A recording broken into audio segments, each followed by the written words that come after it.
అందరికీ నమస్కారం. జూన్ 21వ తేదీ అంతర్జాతీయ యోగా దినోత్సవ సందర్భంగా మనందరం కార్తీక మాసం ధనుర్మాసం లాగా జూన్ మాసాన్ని యోగా మాసంగా గుర్తించి నెలంతా శారీరక మానసిక ఆరోగ్యాన్ని పెంపొందించుకోవటానికి నిజ జీవితంలో యోగాను ఒక భాగంగా చేసుకుని అందరూ ఆచరించాలని మన ప్రధానమంత్రి శ్రీ నరేంద్ర మోడీ గారు మరియు ఆంధ్రాను యోగాంధ్రగా మార్చాలని ఆంధ్రప్రదేశ్ ముఖ్యమంత్రి శ్రీ నారా చంద్రబాబు నాయుడు గారు ఇంటింటికి యోగా చేరాలని సంకల్పించారు. ఇందులో భాగంగా ఇంటింటికి యోగా కార్యక్రమానికి మీ అందరికీ స్వాగతం. ఈరోజు ప్రసారిత పాదోత్తానాసన్ విశేషత తెలుసుకుందాం. శీర్షాసన వేస్తే జుట్టు బాగా వస్తుందని అందరికీ తెలుసు. మన ఋషులు శీర్షాసన్ని ఎన్నో నిమిషాల పాటు వేయటం వల్ల చనిపోయే వరకు కూడా జుట్టు ఓడకుండా ఒత్తుగా ఉండటానికి, జుట్టు కుదుళ్ళు దృఢపడటానికి శీర్షాసన వేసేవారు. మరి ఈ రోజుల్లో అది చాలా కష్టం కదా. మరి ఈ లాభాలన్నీ జుట్టుకు కావాలని మనందరం అనుకుంటున్నాం. అన్ని వయసుల వారికి జుట్టు కావాలి కదా. అలాంటి వారు శీర్షాసన వేయలేకపోయినా ఇప్పుడు చూపించబోయే ఈ ప్రసారిత పాదోత్తానాసన చేయగలిగితే తల భాగానికి, జుట్టు కుదుళ్ళకి బ్లడ్ సప్లై శీర్షాసనలో వెళ్ళినంత బాగా వెళుతుంది.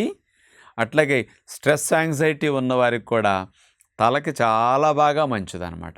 మనసు కాస్త ప్రశాంతంగా అనిపించడానికి కూడా ఈ ఆసనం బాగా ఉపయోగపడుతుంది. అలాంటి ఆసనాన్ని ఎలా చేయాలో ఇప్పుడు మనం చూద్దాం. ప్రసారిత పాదోత్తానాసనం చేసే విధానం చూడబోతున్నాం.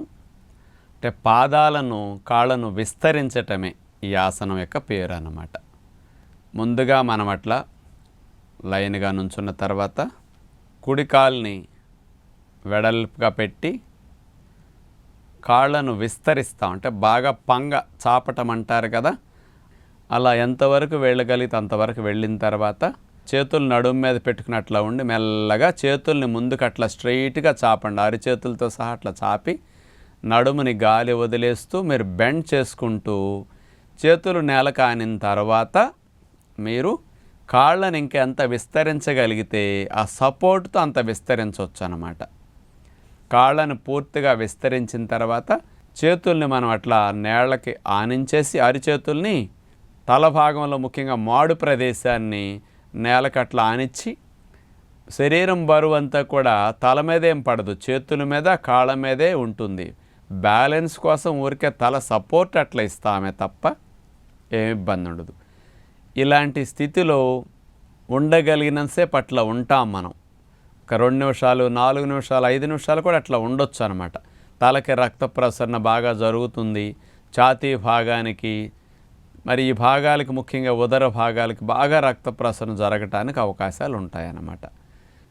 ఇక ఉండగలిగినంతసేపు అట్లా ఉన్న తర్వాత మెల్లగా మళ్ళీ సాధారణ స్థితికి రావటానికి మనం చేతుల మీద తలను, ఛాతీని పైకి లేపి కాళ్ళను మెల్లగా దగ్గరకు తీసుకొచ్చి ఇక నమస్కార ముద్ర అట్లా చేతులు పెట్టి నడుముకు పెట్టేసి ఇక 2 కాళ్ళను దగ్గర చేస్తాం. ఇక నిటారుగా ఉంటాం, రిలాక్స్ అవుతాం అన్నమాట.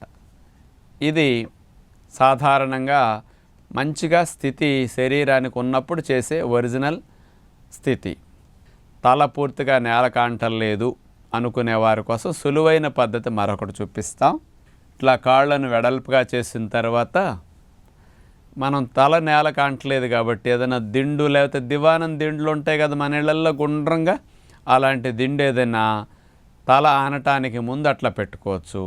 లేదా ఇంట్లో పల్లెటూళ్ళు అయితే ఇటుకలు ఉంటాయి, ఏదన్నా అలాంటిది ఏదైనా ఎత్తు భాగం ఏదన్నా పెట్టేసుకుని దాని మీద తల ఆనిచ్చేసేయచ్చు అనమాట. పాదాలను అట్లా విస్తరించి చేతులు అట్లా పక్కన పెట్టేసుకుని తల మెత్తగా ఉండే దిండు మీద కానీ ఏదైనా ఇట్లాంటి రాళ్ల మీద కానీ ఏదైనా మీకు కన్వీనియంట్ చూసుకుని అట్లా పెట్టుకుని ఉండొచ్చు. నిదానంగా హైట్ తగ్గించుకుంటూ మనం చేస్తుంటే తల నేల వైపు ఎక్కువగా రావటానికి అవకాశం మనకి చక్కగా ఉంటుందన్నమాట. ఇలా చేయటం ద్వారా మీ నడుము కండరాల ఫ్లెక్సిబిలిటీ బాగా పెరుగుతుంది.